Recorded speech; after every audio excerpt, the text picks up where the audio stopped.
Hello नमस्कार students. मैं अशोक पोटभरे आप लोगों के समक्ष क्लास 11th और प्लस बीकॉम फर्स्ट ईयर्स और बीबीए में जो लेखांकन समीकरण अकाउंटिंग इक्वेशन जो महत्वपूर्ण चैप्टर्स है, जिसका मैंने पूर्व वीडियो में आप लोगों को उसका बेसिक कॉन्सेप्ट और एक छोटा सा न्यूमेरिकल्स प्रॉब्लम सॉल्व करके आप लोगों को बताने का प्रयास किया हूं। अगर आप उस वीडियो को नहीं देखे हैं तो आप तत्काल पहले उस वीडियो को देख लीजिए, उसके बाद इस वीडियो को वॉच कीजिए। चलिए, अगर आप इस चैनल में नए हैं तो तत्काल आप सब्सक्राइब कर दीजिए और वीडियो अच्छा लगे तो आप लाइक और अपने अधिक से अधिक मित्रों को शेयर अवश्य कीजिए, जिससे कि मुझे भी प्रोत्साहन मिले, मेरे भी लाइक्स बढ़े और सब्सक्राइब बढ़े और आप मेरे सदस्य बने। चलो, आज का मैं अकाउंटिंग इक्वेशन में आप लोगों को एक न्यूमेरिकल्स प्रॉब्लम सॉल्व करके व्यवहारिक क्वेश्चंस बना करके दे रहा हूं, जिसमें मैंने हर आइटम को लेने का प्रयास किया हूं। अगर ये आपको समझ में आ गया तो समझ लीजिए आपका कोई भी प्रश्न अकाउंटिंग इक्वेशन का आपसे क्या हो जाएगा, सॉल्व हो जाएगा। तो चलिए हम देर न करते हुए चालू करें। तो मेरे बोर्ड्स में आपका इसका मैंने टेबल बना लिया हूं। एक हमारा कॉलम्स रहता है व्यवहार ट्रांजैक्शंस का, दूसरा पक्ष होता है हमारा एसेट साइड, जिसमें जो एसेट्स कंटिन्यूस यूज हो रहे हैं, और थर्ड पार्ट होता है हमारा लायबिलिटीज का, दायित्व का। तो सर्वप्रथम हमें जो जो एसेट्स का या जो जो आइटम्स यूज हो रहे हैं तो उसको मैंने कॉलम्स में लिख दिया हूं। जैसे हमको यहाँ पे कैश का उपयोग होगा, स्टॉक का, और डेप्टर्स, मशीन के जगह कोई भी हो सकता है। अगर आप फर्नीचर खरीदे हो तो फर्नीचर आएगा, मशीन खरीदे हो तो मशीन आएगा। Prepaid expenses, accrued income. ठीक उसी प्रकार लायबिलिटी साइड में कैपिटल जो ओनर के द्वारा कंट्रीब्यूट किया जाता है, लगाया जाता है। क्रेडिटर्स, जिनसे हम उधार माल खरीदते हैं। लोन, अगर बैंक आदि से अगर आपने लोन लिए हो। आउटस्टैंडिंग एक्सपेंसेस, आपने सामने वाले सर्विस ले चुके हो लेकिन पेमेंट नहीं किए हो, या अनएक्रूड इनकम, आपने एडवांस ले लिए हो लेकिन अभी हमको उसकी सर्विस मिलनी बाकी है। तो सर्वप्रथम हम देखते हैं, हमारा पहला ट्रांजेक्शन है कि business started with cash ₹1 lakh, नगद से व्यापार प्रारंभ किया। जैसे ही आप नगद से व्यापार प्रारंभ करोगे तो आपके पास बिजनेस में 1 लाख रुपए कैश आएगा। आपके बिजनेस में क्या आया? 1 लाख रुपए कैश आया, तो प्लस 1 लाख हो जाएगा। और बाकी कोई भी आइटम आपके पास ट्रांजेक्शन नहीं हुआ है तो आप 00, नील या डैश लगा सकते हैं। और जैसे ही मालिक ने 1 लाख रुपए दिया, हमारे पास लायबिलिटीज में आ जाएगा ओनर का कंट्रीब्यूशन कितना है, 1 लाख रुपए है। और अदर आइटम हमारे नील है तो डैश डैश दे दीजिए। और उसके पश्चात इसको हम ऐसे क्लोज कर देंगे, और क्लोज करके इसका हमारा न्यू इक्वेशन बनाएंगे। हर ट्रांजेक्शन के बाद एक न्यू इक्वेशन बनेगा। तो न्यू इक्वेशन में आज के डेट में हमारे पास कैश कितना है, 1 लाख रुपए, बस, और कोई आइटम नहीं है। उसी प्रकार कैपिटल्स में 1 लाख रुपए है। तो इस तरह से दोनों साइड का हर बार हमारा टोटल क्या आना चाहिए, सेम आना चाहिए। तो दोनों साइड का हमारा कितना है, 1-1 लाख रुपए है पहला ट्रांजेक्शन कंप्लीट होने के बाद। दूसरा ट्रांजेक्शन बोलता है cash purchase for cash, goods purchase for cash. नगद वस्तु खरीदी, कितने का खरीदा माल, 20,000 रुपए का गुड्स परचेज किया है। तो आपका यहाँ पे 20,000 रुपए आपके पास क्या आ रहा है, स्टॉक के रूप में आएगा। तो आप यहाँ पे 20,000 रुपए स्टॉक के कॉलम में लिखोगे, और आप नगद खरीदे हो इसलिए 20,000 रुपए आपके पास से कैश क्या हो गया, कम हो गया। इसके अलावा आपका कोई ट्रांजेक्शन नहीं हुआ है तो बाकी में डैश आएगा। तो इस तरह से न्यू इक्वेशन के रूप में आपको मिल रहा है, आपके पास कैश इन हैंड 80,000 रुपए है, और स्टॉक के रूप में मटेरियल आपके पास 20,000 रुपए अर्थात 1 लाख रुपए है। और इस साइड में ना तो कोई ट्रांजेक्शन हुआ, ना ओनर कुछ भी नहीं हुआ है, इसलिए कोई नो चेंजेस आएगा। आपके पास 1 लाख रुपए कैपिटल के रूप में लायबिलिटीज बने रहेगी। बाकी जगह डैश डैश दे देंगे, कोई ट्रांजेक्शन नहीं है। अब अगला हमारा ट्रांजेक्शन बोलता है, थर्ड ट्रांजेक्शन बोलता है goods purchase from Mohan. Goods purchase from Mohan, Mohan से उधार खरीदा, मोहन से उधार माल खरीदा। तो जैसे ही मोहन से उधार माल खरीदोगे, माल तो आएगा लेकिन पैसा नहीं जाएगा, क्योंकि क्रेडिट ट्रांजेक्शन है, आपने पैसे का लेन देन नहीं किया हो, तो आपके पास 15,000 रुपए का माल क्या हो गया, इंक्रीज हो गया, बढ़ गया, और आपने अभी पैसा नहीं दिए हो। जब तक पैसा नहीं दोगे, आप ऐसे व्यक्ति जिससे आप उधार माल खरीदते हैं, अर्थात जो सप्लायर होता है, वो क्या कहलाता है, क्रेडिटर्स कहलाता है। तो इस तरह से आप उसके खाते में, उसके अकाउंट्स में कितना लिख दोगे, 15,000 रुपए, अर्थात हमारा 15,000 रुपए का एक्सटर्नल लायबिलिटीज बढ़ गया है। जो बाहरी व्यक्ति थे उसकी लायबिलिटीज हमारी क्या हो गई है, इंक्रीज हो गई है। तो इस तरह से हमारे पास क्या पोजीशन है, न्यू इक्वेशन के रूप में हमारे पास है 80,000 रुपीज कैश के रूप में है, 35,000 रुपीज का स्टॉक है, और बाकी कोई भी आइटम फिलहाल हमारे पास अभी नहीं है। यहां भी हमारा लाइबिलिटीज में कैपिटल 1 लाख के रूप में है, और प्लस 15,000 रुपए का हमारे पास क्या है, क्रेडिटर्स हैं, जिनसे हमने उधार माल खरीदे, जिसको हमको भविष्य में पैसा लौटाना है। अगला ट्रांजेक्शन हमारा बोलता है good sold for cash 12,000 rupees, cost rupees 10,000, मतलब 10,000 रुपए के माल को हमने मार्जिन लेकर के 12,000 रुपए में बेच दिए। कैसे बेचे, कैश। जैसे ही आप माल बेचोगे, आपके पास नगद पैसा आ रहा है, अर्थात आपके पास 12,000 रुपए कैश इंक्रीज कर जाएगा, और तत्काल आपके पास से कितने का माल चला गया है, 10,000 रुपए का माल आपने बेच दिए हो, सोल्ड किए हो, तो 10,000 के कास्ट का माल क्या होगा, कम हो जाएगा, अर्थात आपके पास कैश नेट बढ़ गया, 92,000 हो गया। आपके पास माल 35,000 था, जिसमें से 10,000 कास्ट का माल आपने 12,000 में सोल्ड किए हो, तो आपके पास 10,000 के कास्ट का माल कम हुआ है, इसलिए आपके पास है 25,000 रुपए कास्ट का माल आपके पास अभी भी बचा हुआ है। और यहां पर आपका 1 लाख रुपए में आपने 10,000 के माल को कितने बेचे हो, 12,000 में बेचे हो, 10,000 के माल को 12,000 में बेचे हो, 2,000 रुपए का आपने क्या लिया, मार्जिन कमाए हो। तो जो मार्जिन होता है वो 2,000 रुपए ओनर के जेब में जाएगा, तो ओनर की कैपिटल 2,000 रुपए से क्या होगी, बढ़ जाएगी। और जिसको आपने उधार माल बेचे हो, अर्थात जिससे आपको भविष्य में पैसा मिलने वाला है, अर्थात ऐसे सभी व्यक्ति जिसको नगद बेचे है ना, हाँ, तो इस तरह से आपका यहाँ पे क्या हुआ, 2,000 रुपए मार्जिन का प्रॉफिट हो जाएगा, और इसका इफेक्ट कहीं भी और नहीं पड़ेगा। तो इस तरह से आप देखेंगे तो आपके पास क्या होगा, 1 लाख कैपिटल कितनी होगी ओनर की, 1,02,000 रुपए, 15,000 रुपए ऑलरेडी अभी भी देना बाकी है। जब तक आप क्रेडिटर्स का पेमेंट नहीं करोगे तब तक लायबिलिटीज बने रहेगी।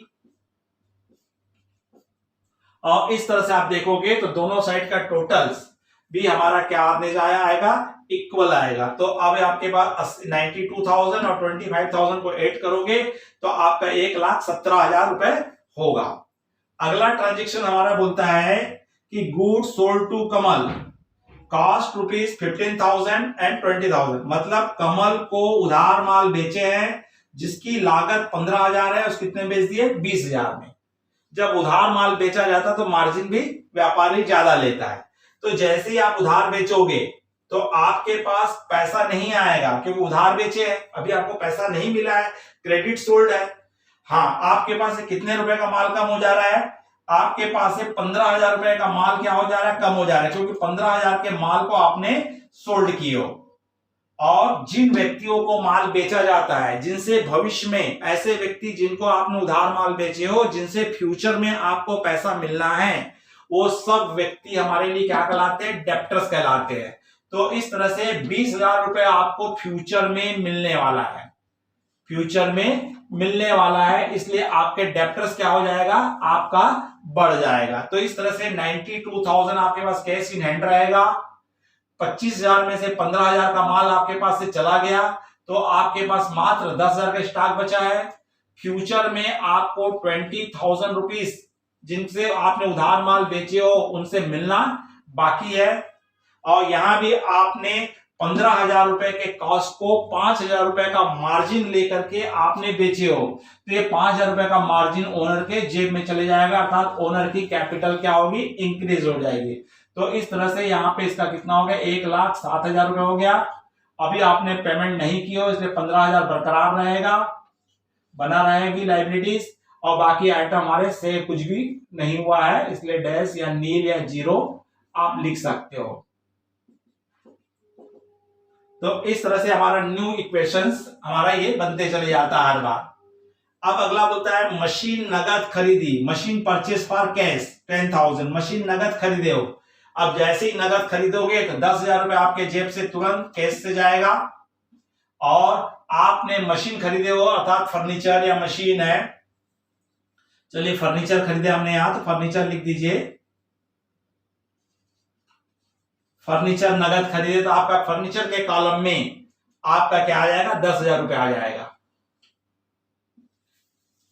और इधर से आपका कोई इफेक्ट नहीं पड़ा, आपके पास कैश इन हैंड 82,000 हो गया, 10,000 रुपए का आपके स्टॉक बना हुआ है, 20,000 रुपए आपको डेटर से मिलना है, और 10,000 रुपए आपके पास फर्नीचर के रूप में आ गया है। अब यहाँ इधर कोई इफेक्ट नहीं पड़ेगा, क्योंकि लाइबिलिटीज में हमने उधार नहीं खरीदे हैं, इसलिए कोई लाइबिलिटीज नहीं है, ना ओनर ने अपने जेब से लगाया है, तो इसलिए इधर सेम रहेगा 1,07,000 रुपए और 15,000 रुपए।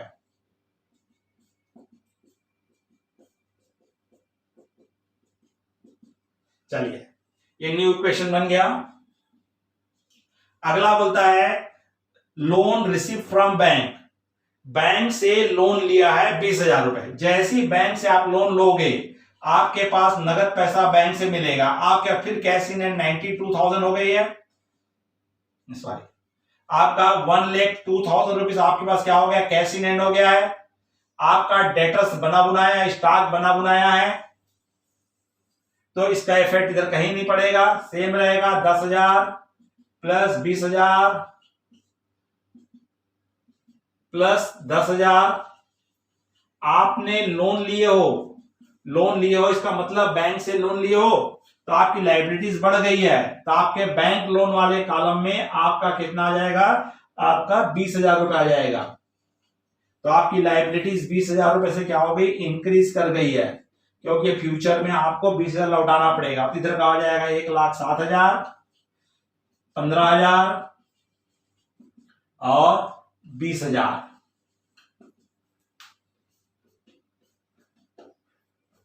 तो ये हमारा न्यू इक्वेशन बन गया।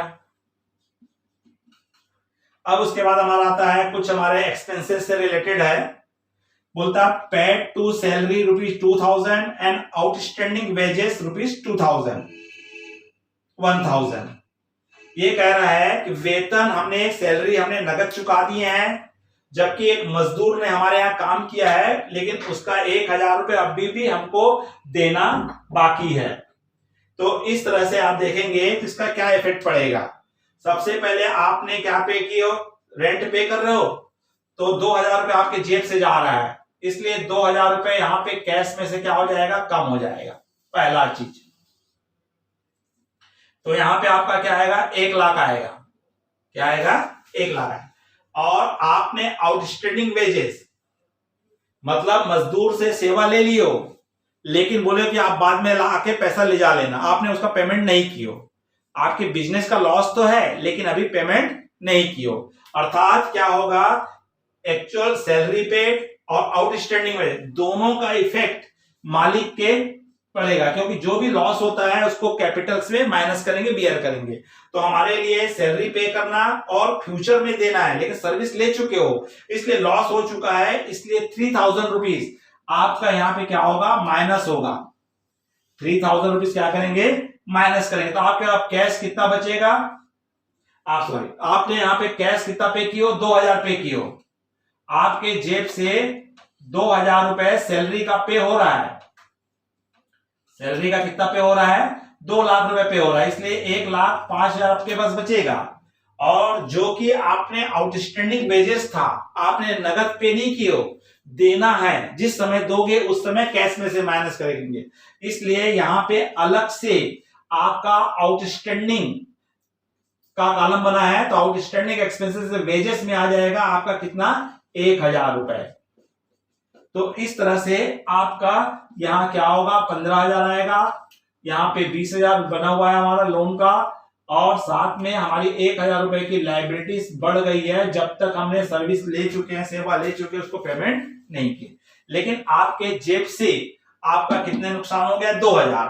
तो इसलिए कैपिटल में से आपका 3,000 माइनस होगा।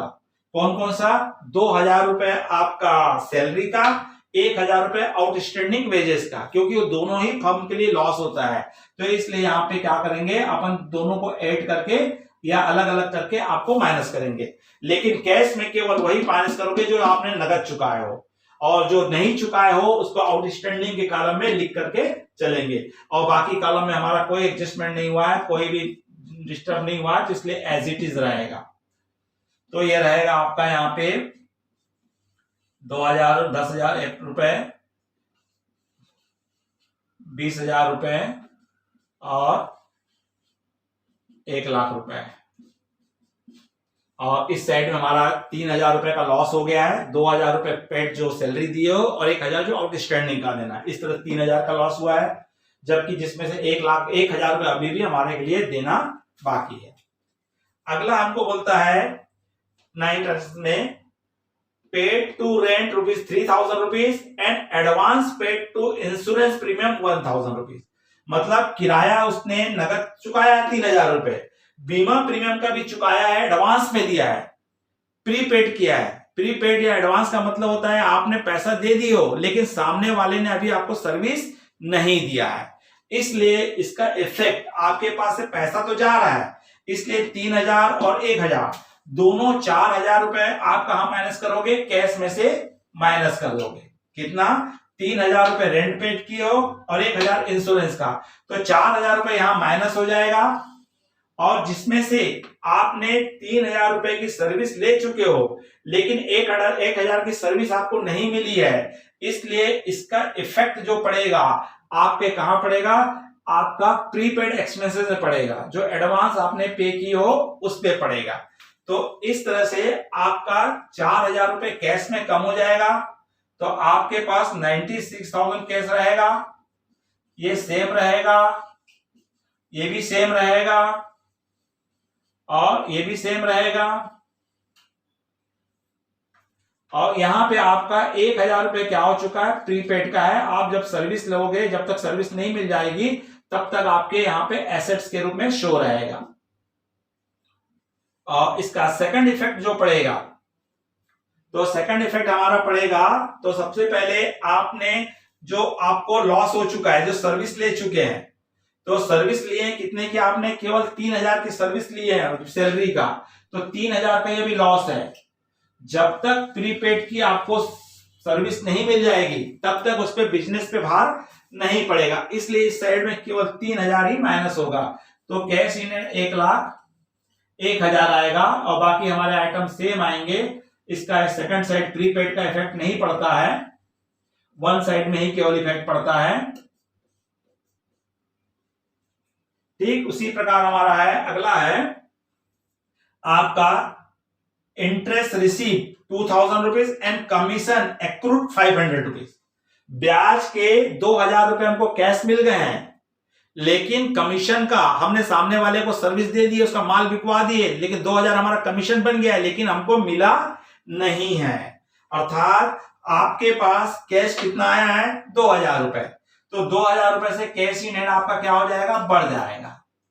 और सेकंड इफेक्ट क्या पड़ेगा, यहां पे आपने सर्विस ले चुके हो लेकिन अभी आपको मिला नहीं है, इसलिए 2,000 रुपीज का आपको फ्यूचर में आपको पैसा मिलेगा। सॉरी 500 है, तो 500 आपको एक्रूड इनकम का है जो आपको कमीशन का आपको मिलेगा। तो इस तरह से इसका इफेक्ट पड़ा है। 2,000 रुपए आपको नगद मिला है, तो 2,000 रुपए आपका इसमें बढ़ जाएगा, 98,000 हो जाएगा।